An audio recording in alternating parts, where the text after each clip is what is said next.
RLEയുടെ കംപ്രസ്ഡിൻ്റെ flow ചാർട്ടാണ് തുടങ്ങാൻ പോകുന്നത്. ആദ്യം നമ്മൾ സ്റ്റാർട്ട് ഉണ്ടായിരിക്കും.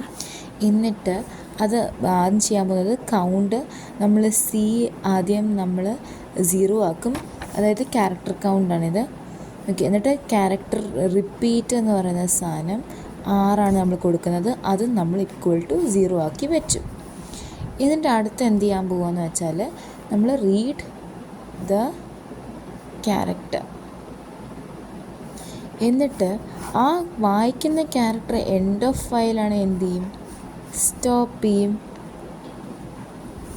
അതല്ല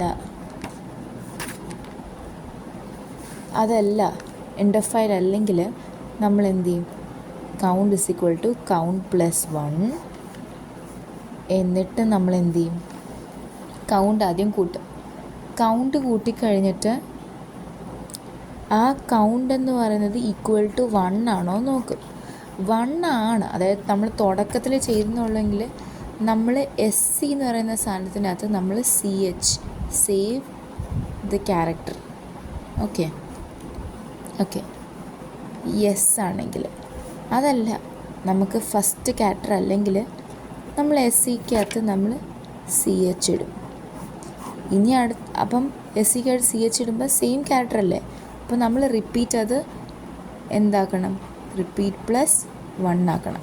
എന്നിട്ട് ഇവിടെ ഞാൻ ഒരു കാര്യം പറയാൻ പോയി, അടുത്ത ക്യാരക്ടറിലേക്ക് റീഡ് ചെയ്യും. എന്നിട്ട് പിന്നെയും നമ്മൾ എൻഡ് ഓഫ് ഫയലാണോ നോക്കും. അവസാനം സെയിം ക്യാരക്ടർ വരുവാണ് ഫസ്റ്റ്, അല്ലെങ്കിൽ നമ്മൾ റിപ്പീറ്റ് എടുത്തിട്ട് അടുത്ത് നമ്മൾ ഫസ്റ്റിലേക്ക് പോകും.